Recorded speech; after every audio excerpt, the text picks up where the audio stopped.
You finished your student teaching, you got your diploma, you walked across the stage, you passed your certification test, you sent in your resumes, you applied everywhere, and now you got the phone call. They want you to come in and interview for that teaching position.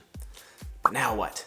In this video, I'm going to show you some great tips for all you new and first-year teachers out there to help you get ready for your interviews. Let's get started. Hey everybody, welcome to Mr. Cook's Corner, Education for Educators. This channel's all about helping teachers like you grow in your craft. If this is your first time watching, welcome aboard. Today we're going to put a focus on the first and new year teachers and helping you get ready for that all-important interview. Make sure it's buttoned there, yeah. Before we jump right into interview questions, you have a little bit of legwork to do with some prepping. And what I mean by that is you want to have a little bit of a background on the school that you're interviewing at. Now, you don't have to know everything. You don't need to know the ins and the outs. You can go to the website and you can do a basic look and look at the principal, look at the school makeup, how many staff they have. But what's really important for you to start off with is to get your hands on their campus improvement plan. It's also called the CIP. Most schools are going to have this on their website already, but sometimes you have to dig a little bit deeper and go to the district website. But all schools are required by law to post their campus improvement plan. And all this is a document that gives you all the inside information about the school operations.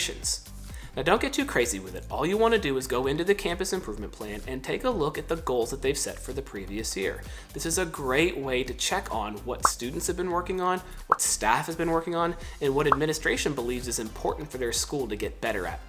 Really simplistic, easy to do, and it helps you in the interview to be able to talk about things and relate them to what the school is working on themselves. That ties in well with my next point, which is to have questions ready to ask. We don't have to have this giant long list, but if you really want to know about a school, this is your time to find out.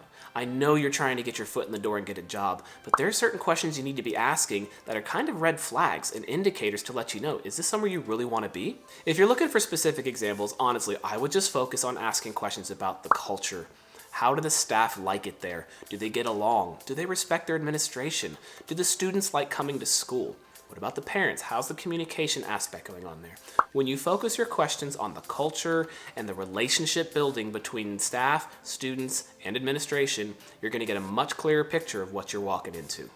One other thing I want to address is kind of the elephant in the room. It's what you're bringing into the interview with you. Now, yeah, you can bring extra copies of your resume, and the interview committee is going to have those already, so it's kind of not a big deal. It looks a little professional, so it really doesn't matter here or there.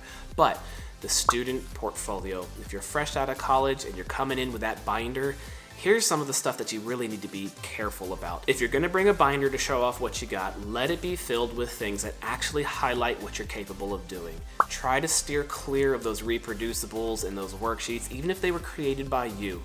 It'd be much better to have a QR code or a link to a project that you did that I can watch as a video, or I can see student samples of. Maybe even a Google Drive that has links to a Google site that you made of work that you've done. Those types of things are going to be way more meaningful, and they can look at them outside of the interview if they really liked what you had to say, and it's way better than just plopping that 3-ring binder down on the table and saying, hey, here's what I did as a student teacher. So keep that in mind. When you show up to an interview, it may not start on time.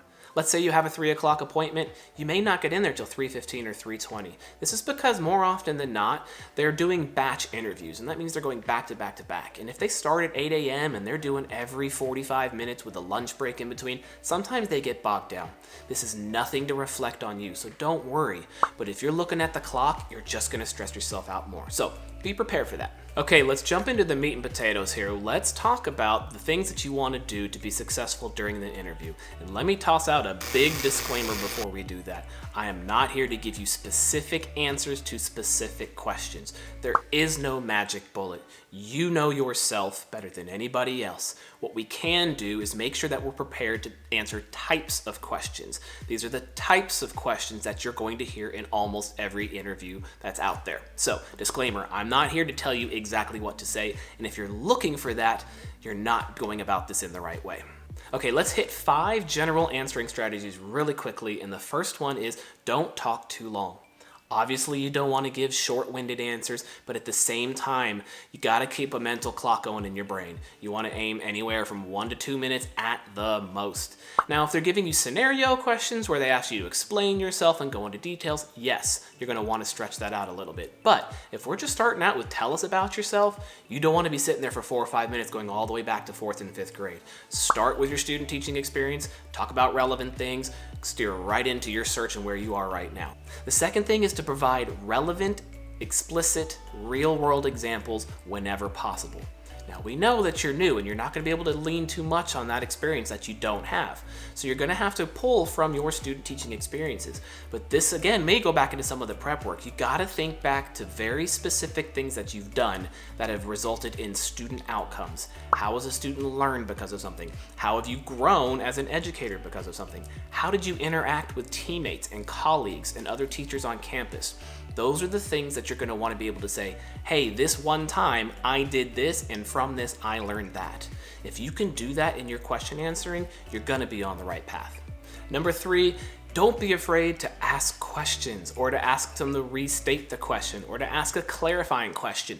Just because they've given you that first question doesn't mean you have to sit and freak out and you forgot what they said and oh my gosh, and then you say something really crazy. It's okay to just go, you know what, can you repeat that? Or help me understand more where you're coming from on this. When you ask clarifying questions, it shows that you're engaged and that you're on page with what they're doing, and there's nothing wrong with that and it won't be held against you. So don't be afraid to ask those questions. Number 4, it's always better to pause and be silent than to fill the silence with uhs and ums. Now, I know you're going to be nervous, and a lot of people are. I am myself whenever I apply and I do an interview, but it's always better to sit, think for a second, and you can even say that, let me think about that for a second. And it's okay to have that 10, 15 second pause while you think of an answer. It's much better than go, well, that one time, and well, let me see. Those are not what you want to aim for. Keep it clean, keep it silent, let them sit in that uncomfortable silence, and that's okay. The last one may be obvious to some of you, but to others it's a little bit harder. You have to show your passion. You have to be exuberant, and you have to let them know that, hey, I'm teachable, I'm here to do whatever is needed, but at the same time, I have these particular skills. Liam Neeson reference, sorry, that was unintentional. But you have to be able to show that you've got some talent here and you're ready to rock and roll, but you're also excited to learn more. Don't forget that. Don't go in there like your puppy just died. Okay, now we're going to get into specific topics that you're almost 100% guaranteed to hear about during the process of an interview. And the first thing is that all about you section. I just want to re-emphasize, like we talked about during the prep work, you only want to give basic highlights of your student teaching experience and things that you've done with students that are relevant to you becoming a teacher. Highlights. Don't go too far in depth. Don't tell us your life story. You don't have to go back to high school.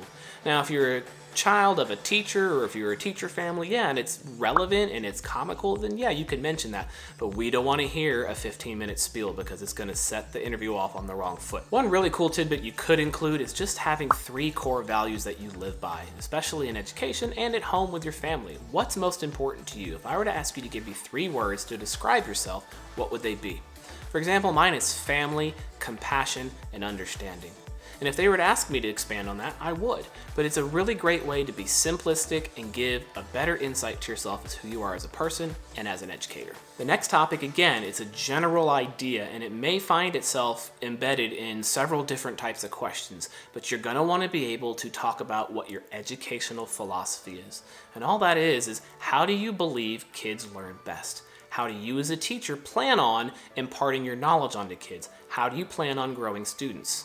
If you can talk about that, it's going to come up in several different ways, but if you can keep referring back to your beliefs as an educator and what you think is best for student learning and student growth, it's going to come off a lot more professionally, and it's going to be more concise and clear to the interview committee with what kind of person you are as an educator.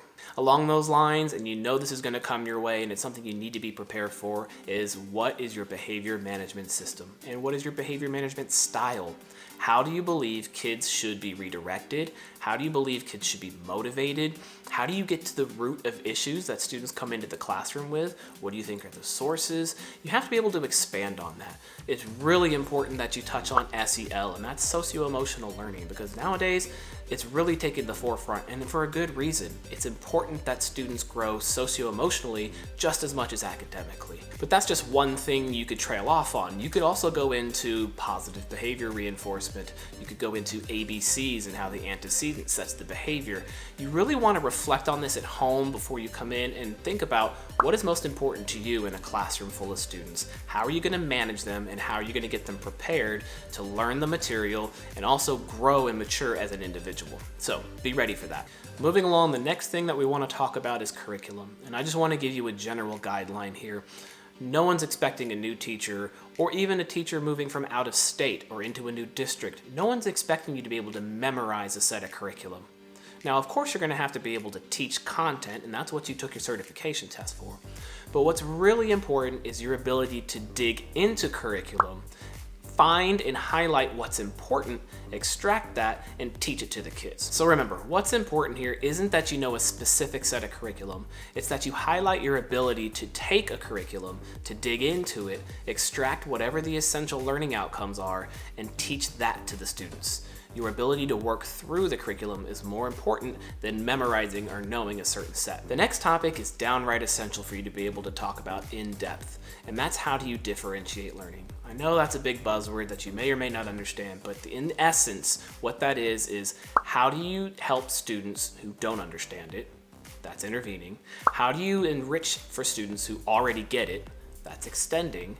And how do you provide accommodations for those who have special needs and or accommodations set in place? Now, obviously, this isn't something you're going to do on your own. You're going to have a team to work with, and you're going to have sped staff to work with, and you're going to have a counselor who most likely will do your 504 plans. But you have to be able to talk about, what am I going to do when that kid doesn't get it? What am I going to do with those kids who got it before I even finished my lesson?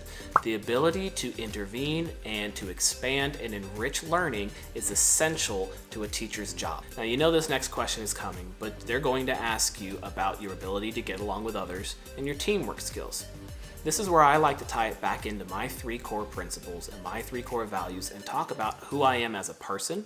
But at the same time, you want to be able to exude a little bit of humbleness and to be able to see other people's perspectives and viewpoints. You may have a ton of experience in this, and it may be the easiest question in the world. But if you're struggling with something to say, you really want to focus on being able to take other people's vantage points, being flexible, and at the same time, being able to stand up for yourself when the situation calls for it. If you can just lay into those 3 things, you're going to do just fine. If you've got a great story about a time that you had a miscommunication with another staff member or a colleague, or even something at a different job, and you grew from it and learned from it, use that.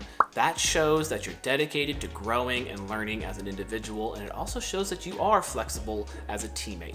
Now, to piggyback off that, you're probably guaranteed to be asked something about communication, especially with parents. How are you going to communicate to parents? How often? What are you going to talk to them about? How are you going to listen to them? What if they're angry?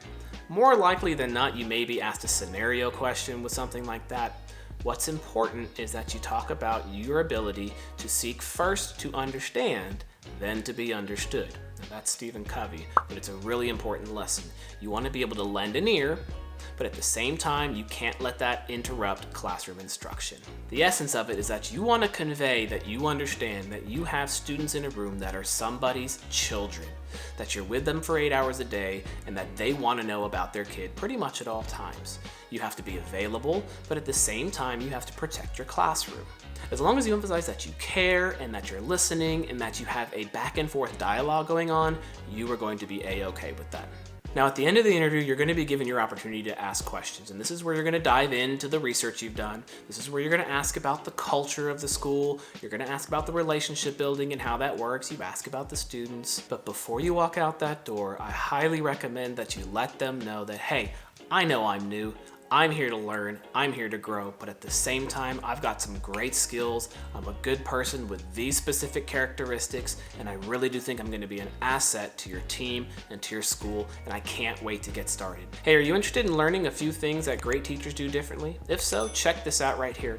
If not, we've got some other fantastic educational resources for you right here. In the meantime, you can find us on social media. We're all over the place. Come find us at mrcookscorner.com, Facebook, Pinterest, TPT, and we'll see you next time at Mr. Cook's Corner. Bye.